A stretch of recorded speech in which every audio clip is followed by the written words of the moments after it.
You can trick the boys on Wall Street, baffle folks back home, ride roughshod over the jet set, deny pleasures you've known. You can fool the drunks and children, browbeat the mild and meek. You can lead a life of flim-flam, but you can't bamboozle me. You can't bamboozle me, no, you can't bamboozle me. Tell your lies in disguise, but you can't bamboozle me. You can't bamboozle me, no, you can't bamboozle me. Theorize, you can weaselize, but you can't bamboozle me. You can fill the drunks and nitwits, puzzle the weak of mind, run circles around the misfits, and perform your monkey shines. You can scare buffoons and cowards, hoodwink the birds and bees. You can be a sniveling blowhard, but you can't bamboozle me. You can't bamboozle me, no, you can't bamboozle me. You can tell your lies in disguise, but you can't bamboozle me. You can't bamboozle me, no, you can't bamboozle me. You can theorize, you can weaselize, but you can't bamboozle me. Yeah, you can trick the boys on Wall Street, babble folks back home, ride roughshod over the jet set, deny pleasures you've known. You can fool the drunks and children, browbeat the mild and meek. You can lead a life of flim-flam, but you can't bamboozle me. You can't bamboozle me, no, you can't bamboozle me. Tell your lies in disguise, but you can't bamboozle me. You can't bamboozle me, no, you can't bamboozle me. Theorize, you can weaselize, but you can't bamboozle me. Everybody, you can't bamboozle me, no, you can't bamboozle me. You can tell your lies in disguise, but you can't bamboozle me. You can't bamboozle me, no, you can't bamboozle me. You can theorize, you can weaselize, but you can't bamboozle me. Yeah, you can't bamboozle me, no, you can't bamboozle me. You can tell your lies in disguise, but you can't bamboozle me. You can't bamboozle me, no, you can't bamboozle me. You theorize and weaselize, but you can't bamboozle me. You can't bamboozle me, no, you can't bamboozle me. You can tell your lies in disguise, but you can't bamboozle me. You can't bamboozle me, no, you can't bamboozle me. You can theorize, you can weaselize, but you can't bamboozle me. Insurrection, obstruction, indictments, civilly liable for sexual abuse. The one man responsible for all that could be sitting in a prison cell on election day and still be elected commander-in-chief for these United States. That man is beholden to Putin, weakened NATO the last time around, and is currently tying himself to wealthy Saudi oil money. He enriched himself when government stayed his properties. He campaigned on wanting to use government to go after his political rivals and wants to expand executive power. If Donald Trump is reelected, our nation is lost. So let's roll up our sleeves, get to work, and tell the MAGA folks no more before it's too late.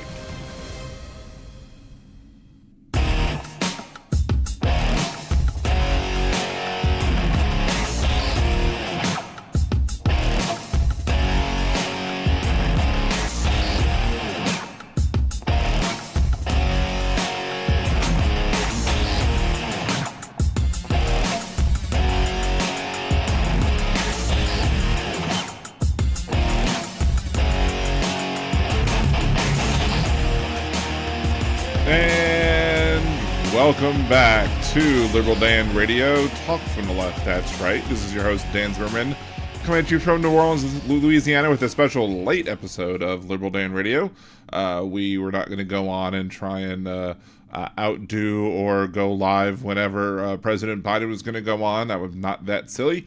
So we just decided to make the executive decision and run a late show today, just to kind of react to what went on with the first night of the DNC, which was amazing. It was a great night at the DNC, much better than the Republicans could ever hope to have put out there.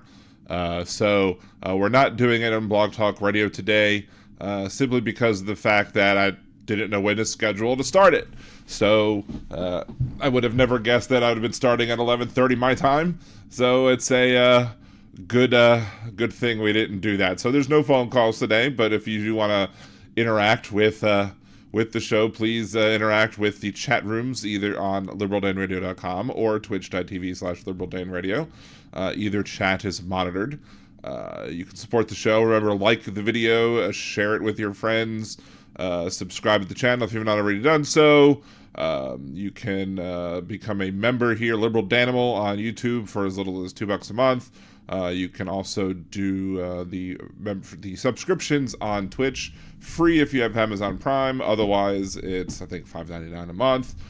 You can one-time support via Venmo, Liberal Dan on Venmo. Go to liberaldan.com, buy me a cider. Click the Buy Me a Cider button, which brings you to the Buy Me a Coffee website, and you can get there. You can be a patron, patreon.com/liberaldan or patreon.liberaldan.com. Either way, it will get you there, and you can support the show monthly that way as well. Super chats, super stickers as well on YouTube, bits as well on Twitch. All sorts of ways to help the show out. We also are doing the Monopoly Go game. Still has about 2 days left, or maybe a little under 2 days left to go. I don't think you'll be able to hit 41 of your the 41 level 41 of the boards or whatever. But if you do want to go ahead and support the show that way by downloading a game onto your cell phone and just playing for free a good bit, you could help me get a few shekels here and there. I will share the link for that in a second in both the Twitch and the YouTube chats. It's listed in the show description on YouTube, so if you could always click there, but I'll also put it in the chat as well. There you go, and we can pin that there, and we can pin that on Twitch as well. My free account, like I've played on 2 different accounts or whatever, my free one that you didn't use any money to actually, get any benefits for. I just went for free. I may hit level 41 in that one just because I got stupid lucky with all of the things that they have in Monopoly Go. I was like, what the hell is going on? This is crazy. But again, if you like playing cute little games on your phone, go ahead, download it. If you don't, no biggie. It's just another way to help the show, and it can be done for free. So there's that. Let's first and foremost, a couple other things out of the way. Just want to give a shout out to Erin. Hope she is doing well. She's having I don't want to go too much into it, but thoughts are with her. Hoping it's nothing serious. But we all send our love to Erin, and hope it's what I think it is, or what I'm hoping it is, and nothing else. Hey Dawn, good to see you. Thank you for joining us. Hey Mandy's Candy, yes, it was a very incredible night. Yes, Jolie Biden's speech was amazing. I was like Tim Walz, and I'll get into that a little bit. One thing from this weekend that's new in my life, Stan. Stan is my new puppy. We have a new chocolate lab, got from the same individual from whom we got Blanche. They're not related, but he is a brand new pup. I think he was born in late May, and we couldn't take him until this past weekend because we had all of the vacations and stuff that were planned. But poor little Stan, he's missing like the bottom half of his right rear leg, so the person is a breeder or whatever was like, we were so great, we've done such a good job with Blanche and her issues that she had when she was born, and she's done great, that they knew that we would be a good place for Stan. So Stan is now one of our new fur babies, and I'm going through all of the frustrations that come into play when you're dealing with a new puppy, including the fact that pee and poo places, trying to get him to make sure that he only goes outside. We'll see how long it takes to train him. I should have experience on that, but it is what it is. I have to do the voice because I'm not doing Blog Talk Radio, so I don't have that soundboard. I didn't feel like plugging the other soundboard in either. So, liberal Stan it is. Yes, liberal Stan. Barks from the left, that's right. Surprised I didn't think of that first. But good one. So let's a couple things, just overall 30,000 foot view things of the first day of the convention.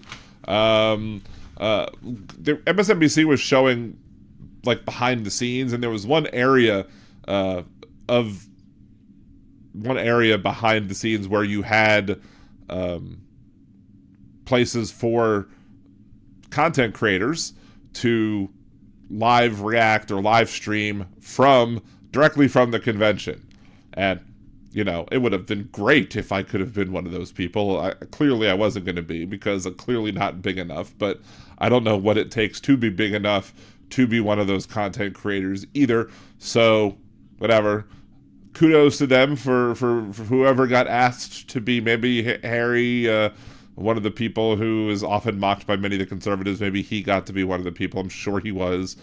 Maybe he was, I don't know. But if I had to guess as to anybody, that probably would be one person. Who knows who else got there? I don't know. I haven't really seen. They didn't really show it on the C-SPAN link that I was watching it on, because I wanted to watch all the speeches and not be cut off by commentary. So I was watching the C-SPAN link. And of course, the YouTube C-SPAN link had mid-roll ads. Like, what are you thinking? Why are you playing mid-roll ads in the middle of a live thing? I don't want to miss the words that are being said because of mid-roll ads. Liberal Dan Radio presents Fat Man Rants. Tiny little fat man rant for you there. Don't have mid-roll ads in live things, especially when you want to make sure that the people can hear every word that's being said. That's why I don't run mid-roll ads on my live videos. I might go back and edit them and put them in there after the fact, but I'm not going to do it now, because I don't want y'all to miss it. Now, this is on YouTube. On Twitch, I have no choice as to whether they run mid-roll ads or not, but those mid-roll ads only run for people who are not subs. So if you're watching on Twitch and you want to avoid mid-roll ads, become a subscriber, and it's free if you have Amazon Prime. So there you go. One of the things I noticed is that sometimes the DNC attendees were not as good at responding to callbacks as the WWE fans may be, which is probably a good thing. But, it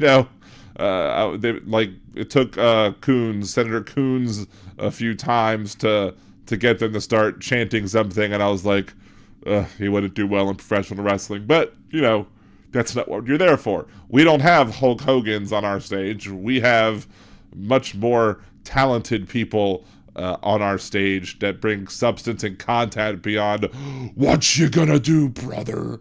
So, I mean, granted, I loved Hulk Hogan as a kid, but as an adult, not so much. He definitely has problems. And one of the things I wanted to, I would love to know how they work this, just the mechanisms or the plans, or how they had so many signs. Like, you had like the big "We Love Joe" signs, the "Thank You Joe" signs, the signs for Jim Clyburn. They had what I was calling the Jill Pickle signs, because it was very green, like almost pickle green with Jill in it, so it just looked like Jill Pickle. Maybe that was purposeful. I don't know. I don't mean it to be mocking in any way. I just thought it was funny to call him a Jill Pickle sign. If that was purposeful, cool. If not, whatever. But still, I'm calling them Jill Pickle signs. Maybe it'll trend. Who knows? Union Yes signs when the union guys are right there. So I wanted to, did they have just like packs of signs, including the big ones, just all at their feet where they could just pull out whatever? Or were there people like stage hands in like a show, like running around like, okay, now it's time to distribute the Jill Pickle signs. Now it's time to distribute the Clyburn signs to at least to the South Carolina delegation. Now it's time to put the Union Yes, at least to the union members. Or now it's time to do that. Like, did they have, now's the time to distribute all of the tall "We Love Joe" signs? Because there was a lot of those. I can't imagine it would be comfortable sitting there with all of those big, tall signs sitting at people's feet. So they must have at least brought those out afterwards, while they could have had envelopes of signs sitting underneath everybody's chair or on everybody's chair for everything else. So it's just interesting how they managed to get those things all done. Jeff Kirsten want a pet skunk. Nice. Hey, CR, good to see you. So yeah. But let's get into the meat of some of the people I wanted to talk about. We've got Steve Kerr spoke. Saw some of Steve Kerr's speech. I think I came in the middle of it when I started to actually watch. One of the things you should do if you haven't seen it yet is there was a parade after the Bulls won the championship the year that Steve Kerr hit the game-winning shot. That's hilarious. You should watch him speak in that one. And I first became aware of like these NBA coaches being, woke in the good way, in a positive, negative way that is used by the conservatives, but by like Steve Kerr, Greg Popovich, talking about social issues, talking about racial justice. And I'm like, whoa, these guys are getting it. Maybe it's because they've played basketball with and or have coached basketball with individuals who have lived these lives, and maybe they actually take the time to listen to the people with whom they play and coach to find out how rough their lives are. But to hear, when I heard like Steve Kerr and Greg Popovich and others back then, like years back, talking about the racial injustices that go on in the society and how it needs to change, I was like, damn, bruh, you're not just a good shot and a good coach, you're a good human being. And Steve Kerr again proved that not only is he a good coach at the Olympics and coached his team to victory, though I don't know how much coaching you have to do with all that talent you have on the team, but I loved that, at the end of his speech, Kerr cited Steph Curry saying that after we beat Trump on Election Day, we can tell Donald Trump, night, night. And that was great. Of course, Steve Kerr cites real people like Steph Curry, and Donald Trump cites the late, great Hannibal Lecter. How weird. It's a question. Do you think Trump has people keeping track of Taylor Swift to see if comes near Chicago? I don't know. Maybe. Not one mass deportation now sign in sight either. Exactly, MJ Dana. That's a great point. Labor made a huge statement on night one. You had tons of examples of people representing all sorts of labor, from AXFME, to service employees unions, to the head of the United Auto Workers, all of them coming out. At least the leaders are. I don't know if you can officially say that UAW has endorsed Vice President Harris or not. Maybe they have. I haven't seen that or not, but at least the head of it is coming out in support of Vice President. And if you're labor, if you're a union and you're supporting Donald Trump, the guy who on the Live with Elon Musk said that it was great that you would fire people who were trying to organize to strike for better wages, how can you then vote for Donald Trump at that point if you're labor? It's dumb if you're labor and voting for that point, voting for Donald Trump at that point. Donald Trump would be the most anti-labor president ever, and we've seen President Biden be the most pro-labor president, and Vice President Harris would just continue on. I have no reason to believe that she wouldn't. Sean Fain, the head of the United Auto Workers, reminded everyone how Biden walked the picket lines with the UAW and then called Trump a scab. He says the election comes down to one question: which side are you on? Yes, Watusi's Joe was great. He was. We'll get there in a second. Which side are you on? Are you on the side of labor, or are you on the side of the big corporate shills? I'm going to be on the side of labor, because you have to be, because that's what builds America. As they made it a point to say. President Biden has made it a point to say, trickle down never works. Nothing ever trickled down to their table. You have to build from the middle out and the bottom up. And it's a very simple concept that for some reason conservative politicians don't want to get. AOC gave a great speech fighting back against Trump being anti-labor, citing their attacks against her as a bartender, as if working for a living is a negative thing. Like, she wasn't trying to get by on public benefits. She was just trying to make a living by doing what she could do, and good on her for doing it. A good, honest, hard day's work is supposed to be something that conservatives would support. I guess unless you're the pariah of the party and you're a politician that just gets under their skin. but AOC did a great job highlighting the differences between Vice President Harris and convicted felon Trump. Yes, the scab bit was great. Let's see. Secretary Clinton then came on. Keep going seemed to be the theme of her speech, listing all of the achievements that were gotten. Shirley Chisholm, from plenty of other people who were listed throughout history who have made strides, and everyone just said you need to keep going. One of the things that was kind of a theme that was brought up over the course of the night that the only nitpick that I have is kind of the one pie in the sky thing that they've pushed. And we need to push the abortion issue. Don't get me wrong. We need to attack the Republican Party on the abortion issue, especially with Donald Trump being proud of having taken action that caused Roe v. Wade to be overturned, especially with him now these new laws that should be put on Trump because Trump enabled it to happen. But again, the only way that we can really guarantee that abortion rights are restored nationwide is if we have an expanded court that would then allow for more people to be on the court, so that when you pass legislation to codify Roe v. Wade into law, you then have a Supreme Court with enough justices on there that will say, okay, hey, this law is perfectly okay and within the constitutional guidelines because you're protecting the non-enumerated right, and as the federal government, you have the right to protect all rights via the 14th Amendment.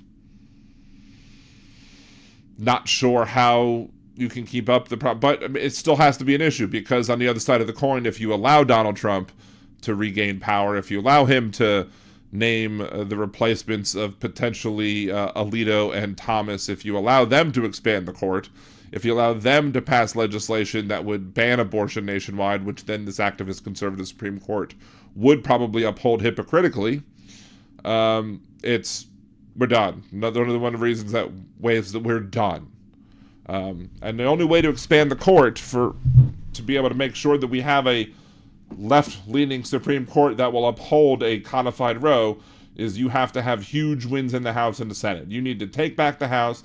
You need to have a solid Senate where you don't have, conservatives like a Joe Manchin or whatever, who's not going to be there, but still, you're still going to lose the seat to a Republicans, most likely, so you need to then make sure that you win everywhere else in order to keep the Senate firmly, and then you'd probably have to use the nuclear option, just like the Republicans did, to get your way as well. Is it possible? Sure, but it needs all hands on deck. Everybody coming out, no excuses, to not just make sure that Vice President Harris gets elected president, but to make sure that we get people in the Senate and in the House to codify the laws and to make sure that the court gets expanded. So,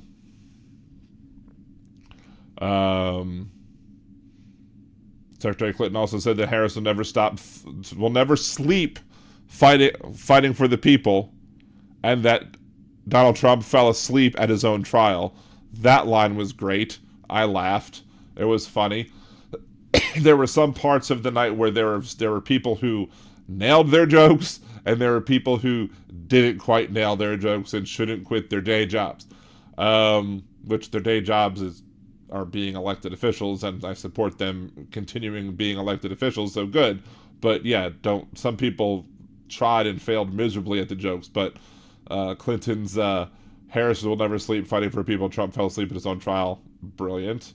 And then the crowd, by itself, organically, without her prompting, started shouting, "Lock him up," and that was just brilliant. I mean, for as much as the crowd didn't quite get the right timing on certain things and had to be poked and prodded to say the things that they wanted to say, them going all in on "lock him up" right when Hillary Clinton was up there, chef's kiss.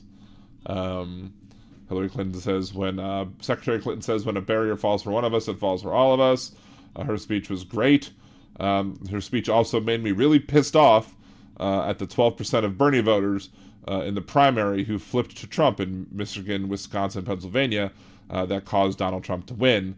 We would have been in a much better place had we had a President Hillary Clinton instead of a President Trump, but it is what it is, as he said, when asked about COVID deaths. Jim Clyburn comes up, says we are the sum of our experiences. He said that not all of his experience have been pleasant, but all of his experiences are blessings. And he also said that all Harris's experiences have prepared her for this moment. And I thought that was a great, one of the great setups that Vice President Harris got. One of the things that I really loved in this was like, in the criminal justice system, there are two sets, like them, doing the CSI, or not CSI, but Law and Order thing, the dun-dun.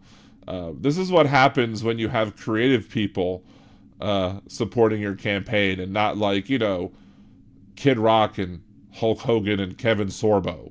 You get high quality content like that, where you basically make a TV show ad, except it's a ad attacking Trump and supporting Harris, which is great. It's fun. When Jamie Raskin first showed up, the first thing I noticed was his sneakers walking across stage, which is, I guess, kind of his thing. He was the one where I was basically saying, look, man, don't quit your day job, because you don't have it. You don't have the timing.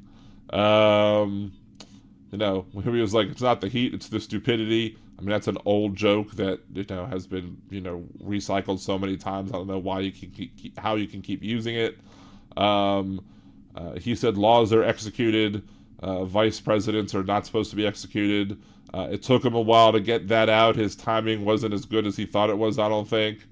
But the J.D. Vance line, I'll give him credit. The J.D. Vance line on, do you understand that why there is an opening on the ticket for you? They tried to kill the last guy. That one was better. That one hit better. That one was funnier. But it took him a couple attempts at making a joke for him to finally get a good one out. But other than that, can't complain about what Raskin said. But Raskin was completely overshadowed by Congresswoman Jasmine Crockett.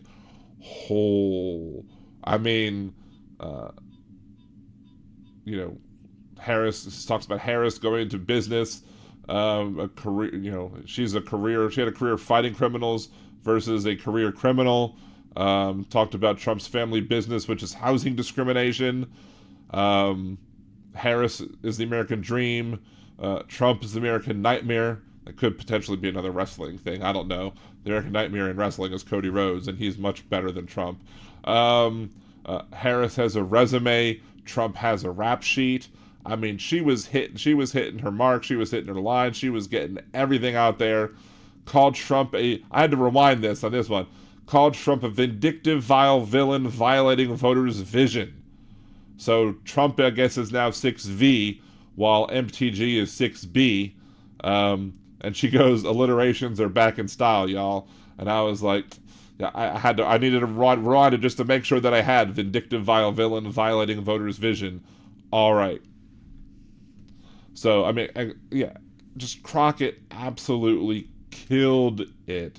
Absolutely killed it. And I'm thinking that she may be up there getting a nomination one day. Mark my words. I mean, it's not going to be very much immediate. I mean, I've tweeted this out on Twitter. Harris is going to be the next one, the next president. But somewhere down the line, I see Jasmine Crockett getting up there. I mean, she has the wit, she has the intelligence, she has the guts, and she just has that factor that I think nothing.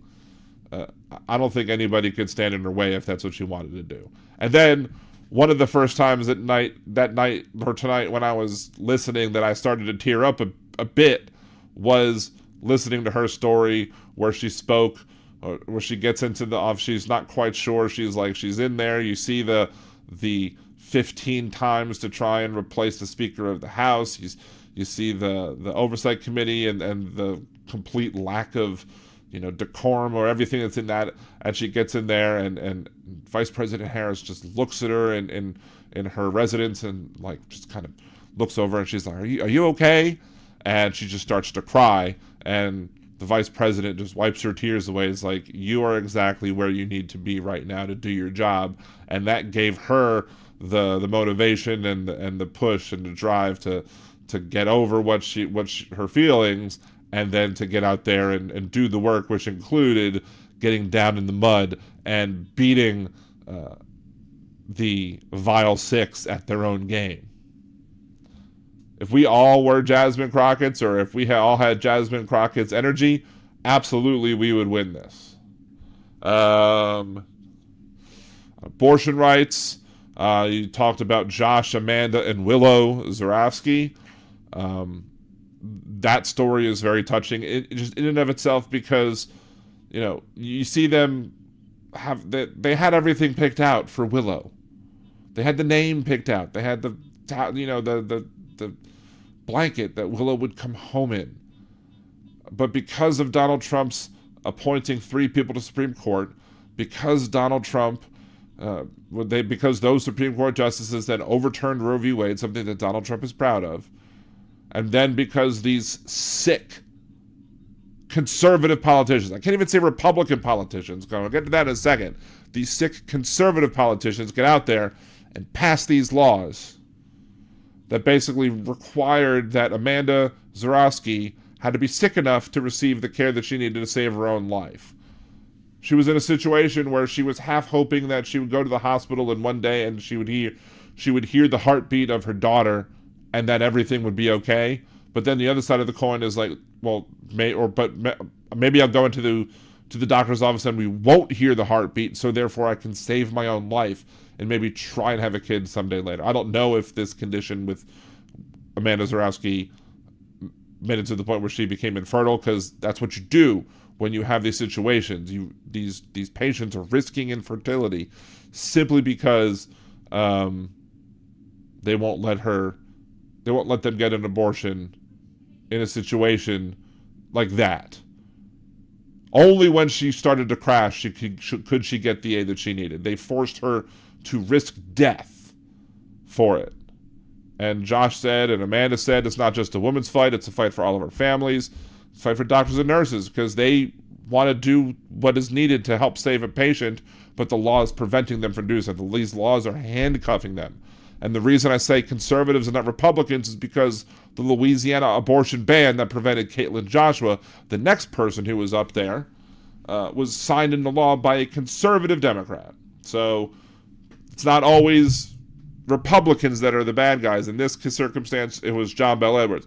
The only thing John Bel Edwards did with this legislation that made it anything different from the Texas legislation is they made it so that it would say implanted, not conceived, therefore taking away any possibility that somebody might try and take away the right to get a morning after pill in Louisiana. But that's the only good thing he did on this whole thing. Everything else sucked.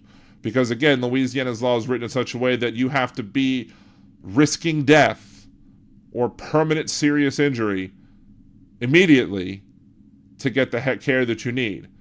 And the one reason that I'm convinced that we didn't hear Caitlin Joshua's story, because I think this is the first time I heard of Caitlin Joshua, but Amanda Zarowski's young white woman, Caitlin Joshua is a young black woman.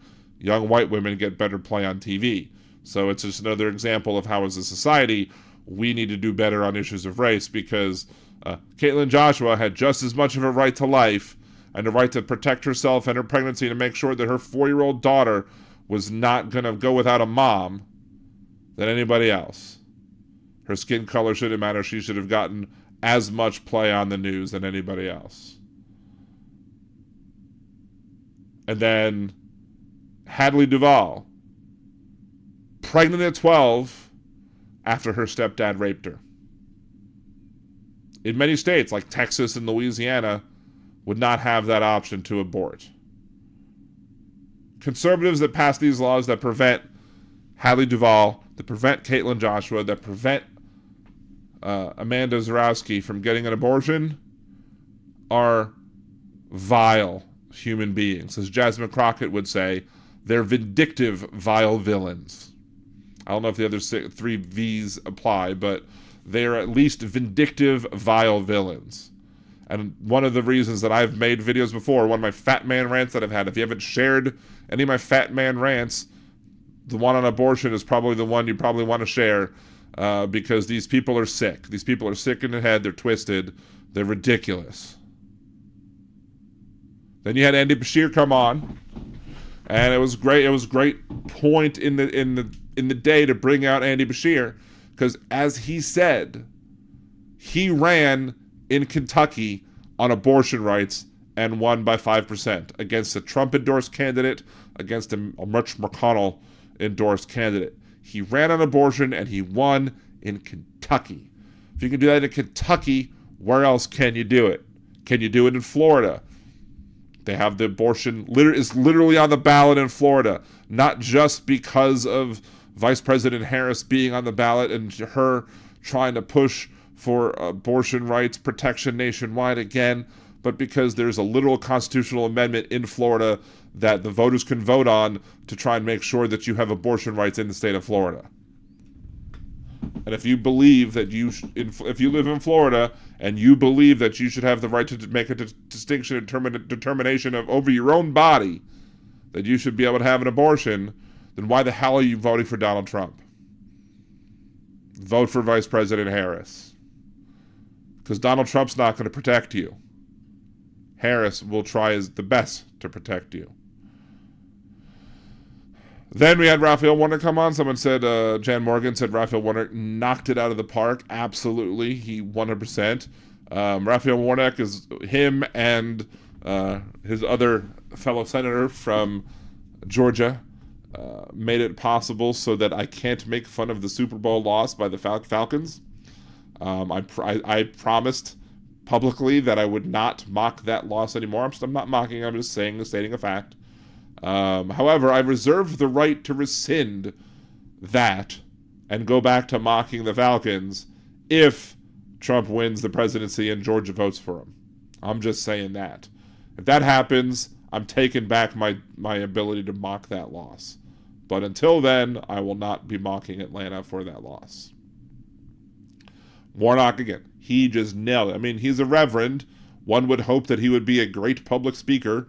He called January 6th, a sickness and a cancer that was metastasized that caused voter misinformation and voter election fraud, not voter fraud, but election fraud to spread all over the country. And just as a reminder, always make sure to check your registration, because it's very well possible that some idiot, especially in Georgia, can go challenge your registration. I think in Iowa too, challenge your registration, and if you don't get the notification, you might not be able to attend the hearing that you would have to attend to make sure your voting rights are kept.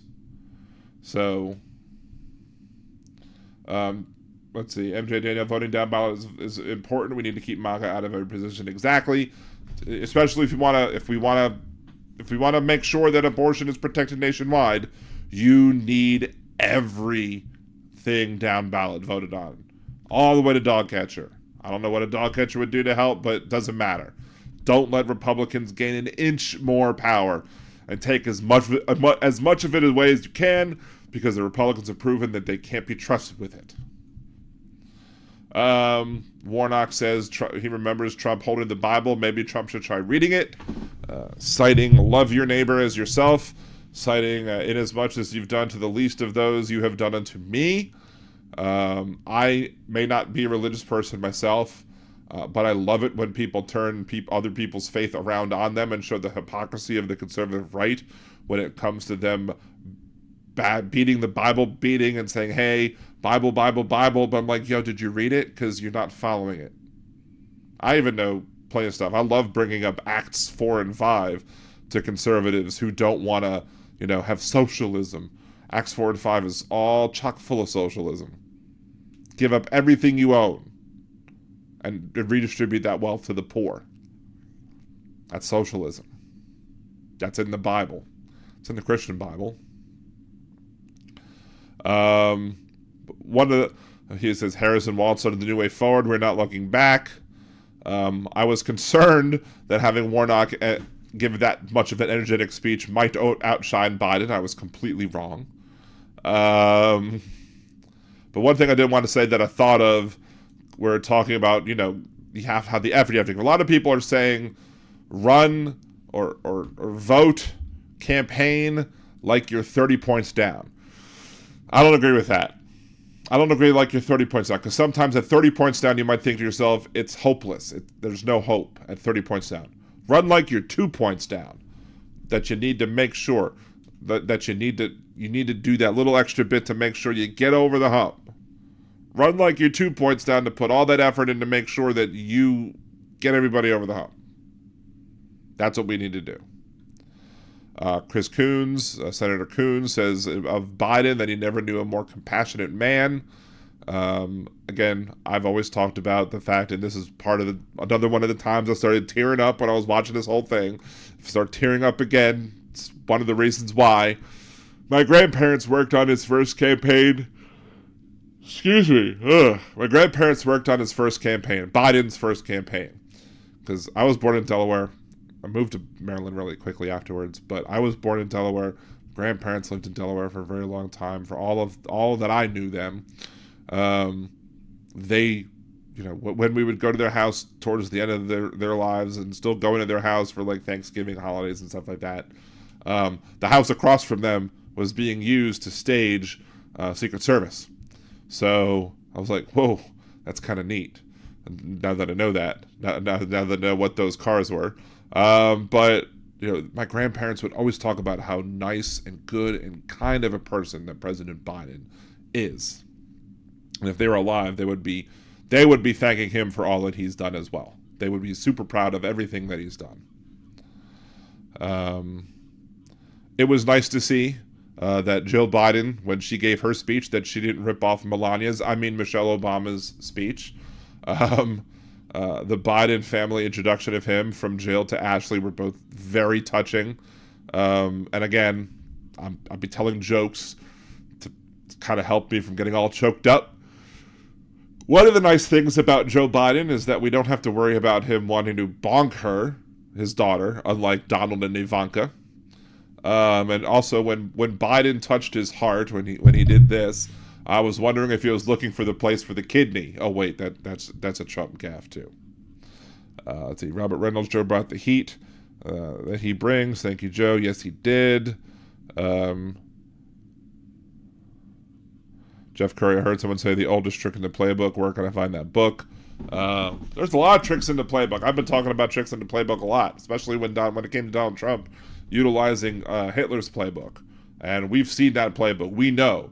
Just trust us when we tell you. This is, Trump has been and will continue to use Hitler's playbook in order to try and use fear to try and get him back into office.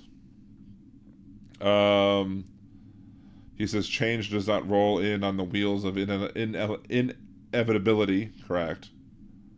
See, I have to go for new washing machine tomorrow. I'm so pissed. I'm sorry about that.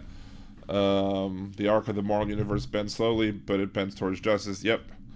I was wondering, though, because of this Joe Biden speech, if this Biden showed up to the debate instead of this soft-spoken Joe, would things be different now? This is a much more energetic Joe Biden. This is a much more engaging Joe Biden. He may still have had a couple of stutter stumbles, but that he has a stutter, so that's to be expected. And F all the people who try and say it's anything other than a stutter. But not that I'm complaining, because I'm happy with the state of the race as we are in. But I'm just wondering if things would have been better if Joe Biden would have come out as, stern Uncle Joe instead of coming out as soft-spoken Uncle Joe. But, it is what it is. Joe Biden says, ready to vote for freedom, ready to vote for democracy for America. He said that he swore an oath to the American people and to God and to serve and protect. He says, you cannot say that you love your country only when you win. We've heard that from Biden before. It was a winter of peril and possibility when he took office. Justice is achievable. The best days are not behind us, but they're before us. Democracy in 2020 prevailed and was delivered, and now it must be preserved. He ran in 2020 just because of what he saw in the Charlottesville 2017. There were Nazis that were emboldened by the president, and I heard him use this line once before, like the other day. Now it's good to see that he's continued using it. That the people were so emboldened by the president that they didn't even bother to wear their hoods. That's a great line. He said he called them old ghosts in new garments. Another good line. They talked about very fine people on both sides. The first time I called back into the Jeff Carrera show in a long minute, hadn't listened or called into the show for a while. The morning conservative talk show that was I sometimes get my words of redneck wisdom from, which I haven't played in a while either.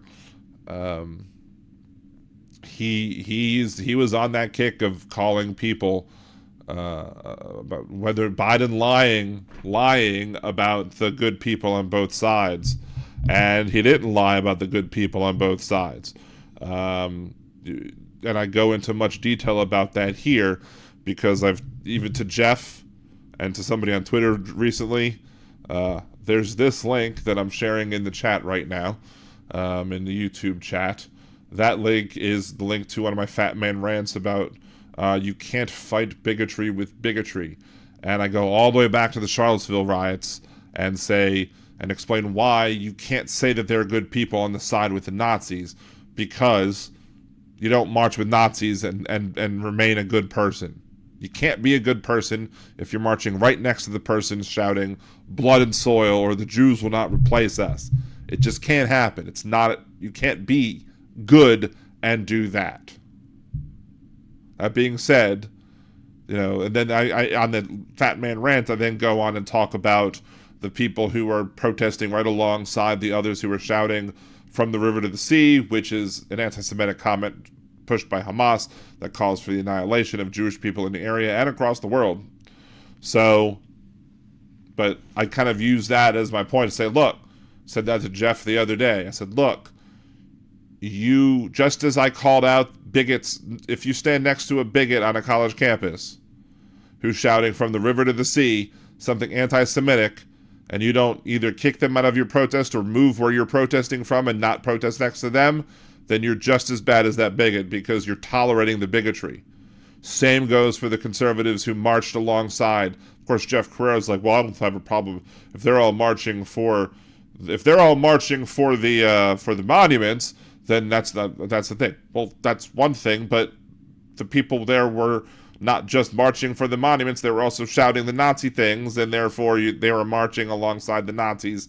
You're a Nazi too. Sorry, I don't make the rules. I just report them.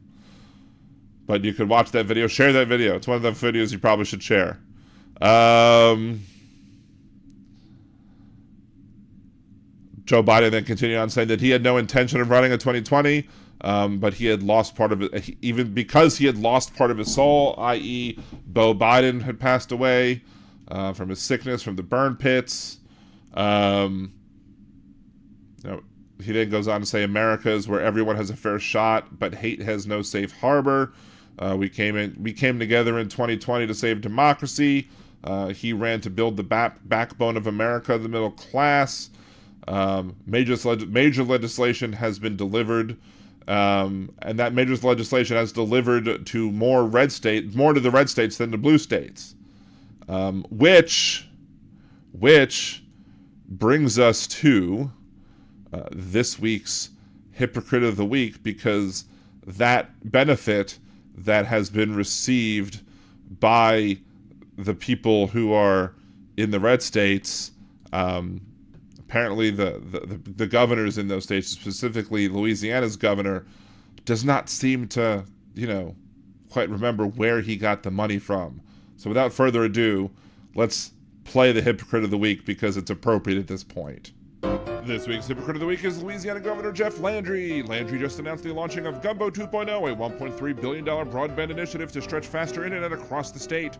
How did we get this money in Louisiana? It was the Joe Biden infrastructure bill that got it done. Did Landry give Biden credit for this? Of course not. He attacks Biden all the livelong day and then takes political credit for Biden's work.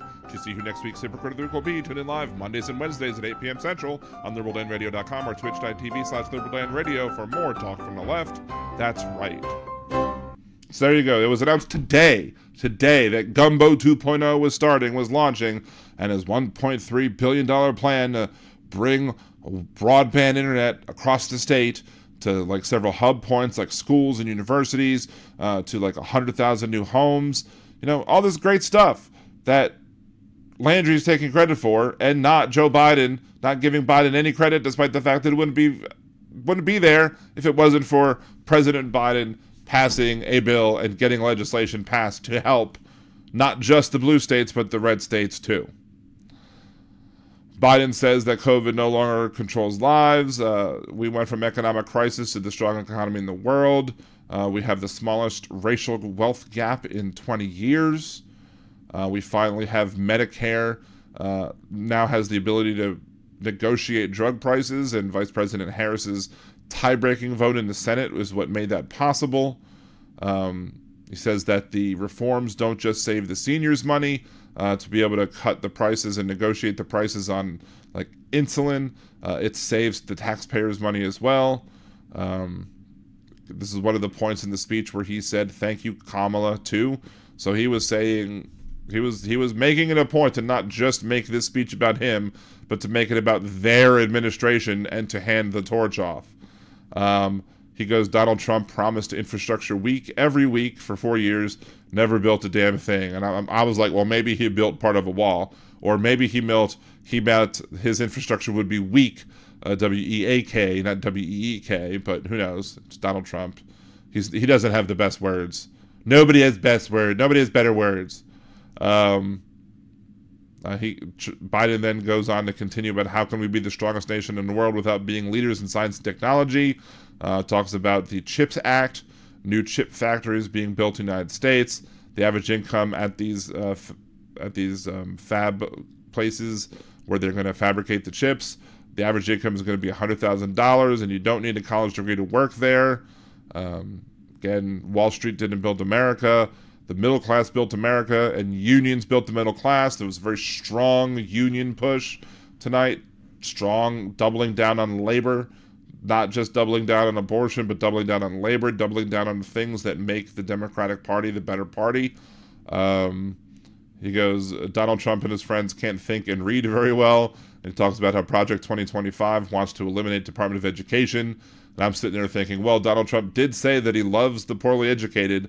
And I guess you have to be poorly educated because in order to buy the bunk that he sells. Biden talked about how he's too damn old. I like that Biden is just embracing the I'm old bit. He says crime will keep coming down when we put a prosecutor in the Oval Office instead of a convicted felon. Good zinger line there. Trump, he goes, and this is one thing I wanted to share, one thing I wanted to make sure to play today on today's show, and Biden opened it up for me. Biden mentioned how Trump killed the most bipartisan bill in the border reform in United States history. And he did. And here is that video where they talk about that. Let's just yeet the Venmo for a second, and we'll go ahead and play the video where they confirm that this is a true statement by President Biden. I know you're not trying to zing your colleagues, but it's your colleagues in your party we're gonna get who torpedoed this, who didn't get the facts right on what you just outlined was in that measure. They killed it. Ironically, not Democrats. Right. It was, and it was painful to be able to watch. It got stirred up in all the presidential politics, and several of my colleagues started looking for ways. After President Trump said, don't fix anything during the presidential election. It's the single biggest issue during the election. Don't resolve this. We'll resolve it next year. Quite a few of my colleagues backed up, looked for a reason to be able to shoot against it, and then walked away. I get that. That's a decision everybody makes in it. My issue is if we're pursuing everything, we very often end up with nothing. If we're pursuing someone coming later to fix it, later seems to never come. When we have a moment to fix things, we should fix as many things as we can then come back later and fix the rest. That's on Donald Trump, Senator. That again, he's got an office office that he's running for. He's got a campaign that he's running. I'm already in office. I've got a responsibility to be able to carry on this. So there you go. Republican Senator Lankford from Oklahoma confirms, Neil Cavuto confirms that it was in fact the Republicans who torpedoed the border reform bill. And, you know, they let their perfect, I guess, be the enemy of what they should have thought was the overall good. Shockingly enough, Neil Cavuto had the balls to say it. But there you go. One of the most... James Lankford isn't some moderate. He is a very conservative senator and admits that it was Donald Trump that sabotaged the border security legislation proposed in decades, and it would have been bipartisan. Donald Trump put his own political goals above and beyond the safety that he claims that Biden is harming. Of course, according to Forbes, and according to Biden, and similarly according to Forbes, we have... See, that's not the one I want to look at. There is a link that I want to see, and it's somewhere on my page, and I don't know where it is.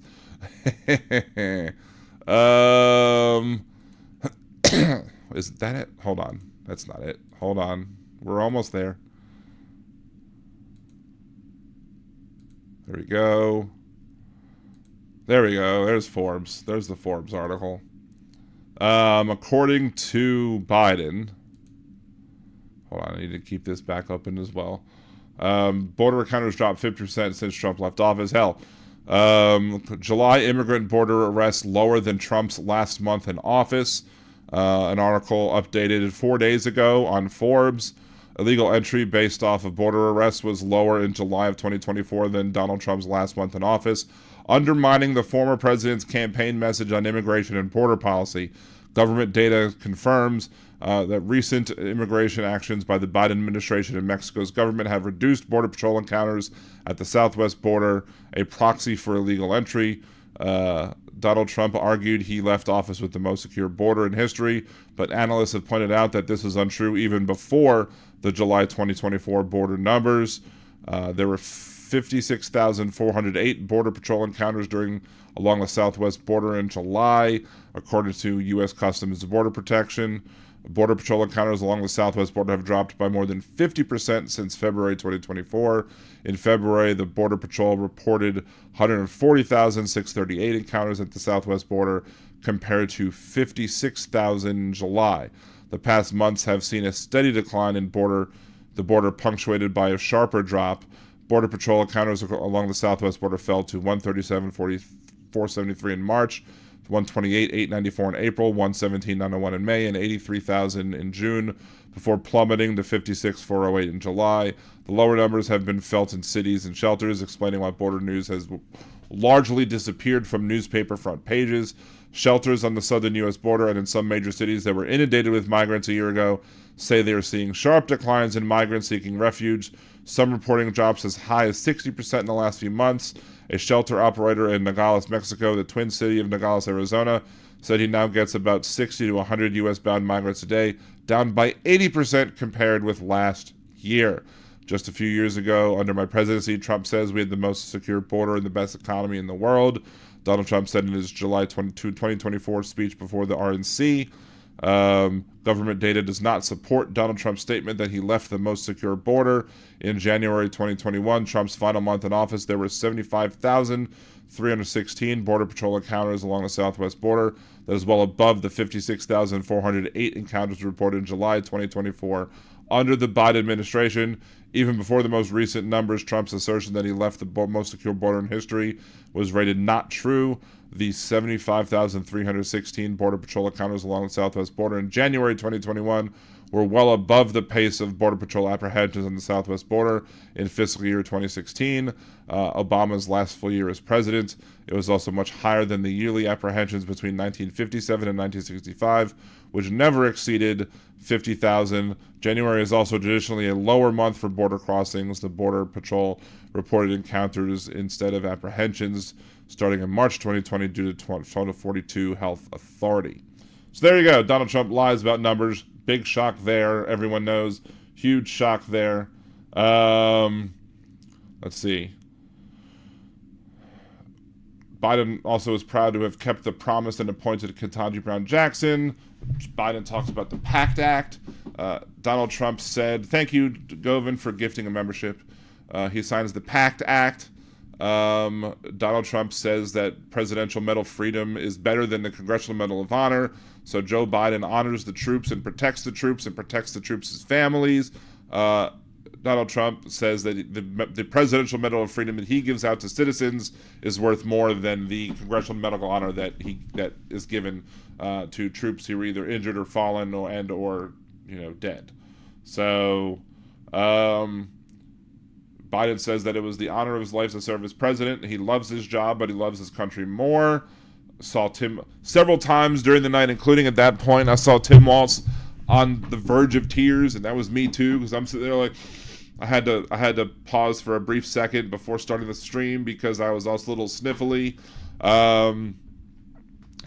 Biden's line, like many of our best presidents, he was also vice president, which he says he was a joke, but I mean, clearly it was a joke, but it was funny. He says, "Remember who we are the United States of America." Again, this is an amazing passing of the torch by Joe Biden to Vice President Harris. A lot of people were wondering how he would be able to navigate making it, talking about all of his achievements without making it solely about him. He did a great job of that. He did a great job of promoting Harris on top of everything else, on making sure that she was pushed. When they were saying thank you, Joe, he was saying thank you, Kamala. So all in all, it was an amazing night of the convention. Can't imagine how much better it could be. It probably will be much better as well.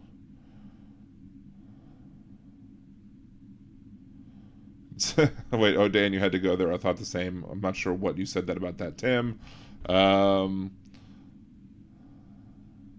Let's see.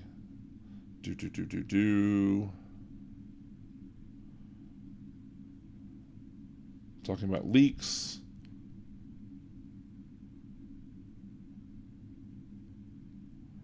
U-Haul says you need a bill for the border. They all broke in already. Apprehensions are going down there, U-Haul. Part today, they will come back tomorrow. Oh, that's, I think, more about the leak. Heritage Foundation, in my opinion, are treasonous. Yeah, especially with their Project 2025 BS. Jeff, am I the only guy that tears up at shit? No, you're not alone. Apparently Scott for IU also says, you're not alone, but I was tearing up a bunch. I teared up way before, just thinking about the whole thing, I was a little bit teary up. Part of which is because of the fact of my grandparents and the connection that they had to President Biden. Part of which is just the fact, some of the things that he said, seeing Governor Walz, him with his being teary-eyed kind of made me teary-eyed. So there's that. I also get teary-eyed on other things as well. Like, I've been teary-eyed on things like movies and TV shows that I'm sitting there. Sometimes I feel silly for tearing up over. And I'll be like, oh, I can't believe I'm crying at this. Hell, I watched a documentary about professional wrestling the other day. If you have the Peacock network, there's a documentary about Damian Priest that covers the covers his entire career trying to make it in wrestling, but kind of really focuses on the last year, but still kind of talks about a whole bunch of stuff. And at the end of it, I was just like, ooh. It was really good, really touching, really moving. So, Jeff, I cried when Harold and Kumar made it to White Castle. This is the part of the show where we start talking about pop culture, right? Things that I cry at. I've cried at the end of My Cousin Vinny when he wins the case. I've teared up at Legally Blonde when Elle Woods wins the case. And let's see, I've teared up, not the last time, Randy Quaid? That's the nutso one. Dennis Quaid's the good one. Randy Quaid's the weirdo. Randy Quaid in Independence Day, when I used to be all, whenever he would be like, tell my kids that I love them, like when he was about to go in and take out because his missile had jammed in the fighter, and so the only way that he could deliver the missile into the alien primary weapon, is to fly it directly and thus killing himself. And spoiler alert. And anyway, every time he would say that, I would get all teary, except the last time, because the last time I watched the movie, he had just gone so psycho crazy that I just couldn't imagine myself crying over Randy Quaid offing himself to save his kids. His craziness just ruined that part for me at that point. So, Josh, hey Dan, my wife said she likes your style and presentation, made her listen on a road trip last week. I appreciate it. Thank you, Josh, and shout out to you, and shout out for your wife as well. Thank you for that. Hopefully more people jump on the liberal Dan wagon. Just workshopping that one. Did that work? Does that sound good? But yeah, so there's other things. I'm sure I could probably go. There's probably some TV shows and stuff that I've teared up over. I think watching Beverly Hills 90210 when Donna and David got married. I think I cried at that.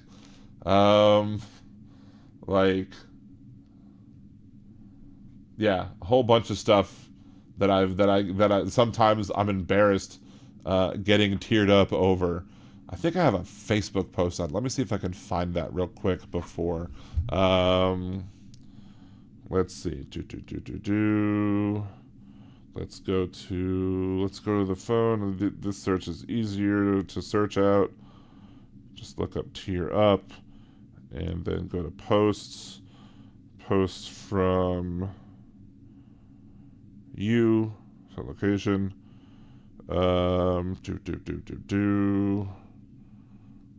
Let's see if I can find this.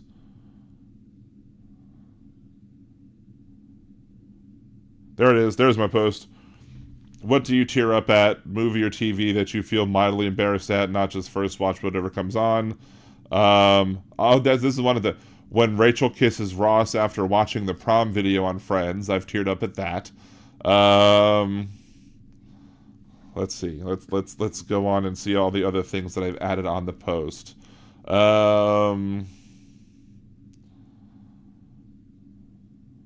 Let's see. Number 2, when Vinny wins the case, and my cousin Vinny. Number 3, Legally Blonde. I already talked about that. Haven't included. I didn't bring up Independence Day on that one, but Independence Day was another one that I do get teared up on. So, I wonder if I got banned from this group because I self-promoted. It's not a public post though, so I can't share it from my phone to here at the moment at least. So, are you saying share please about the story about White Castle? I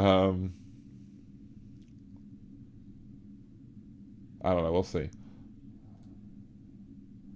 If you're new to the channel, if you haven't liked it, please remember to like the video. Please remember to subscribe to the channel. There's all sorts of ways to help the show. Comment on videos, like videos, share videos as well. I shared the Fat Man Rant one earlier. There's a whole playlist of Fat Man Rants. There's a best of playlist. I think the first playlist that is listed is the Fat Man Rant playlist. The last playlist is the best of. There may be some in certain videos and one or the other that you might want to check out. There's other videos as well that you should watch if you haven't. If you're trying to catch up on all the stuff that is Liberal Dan Radio. The other day, I think yesterday may very well have been, yesterday or the day before may very well have been the anniversary of, I think 3 years ago now, when I did the very special episode of Liberal Dan Radio talking about life as an obese person. So that one is definitely in the best of playlist. Check that one out if you want to know a lot about me. If you really want to get to know who I am and what I've dealt with in my life, especially dealing with obesity, you can definitely check that one out as well.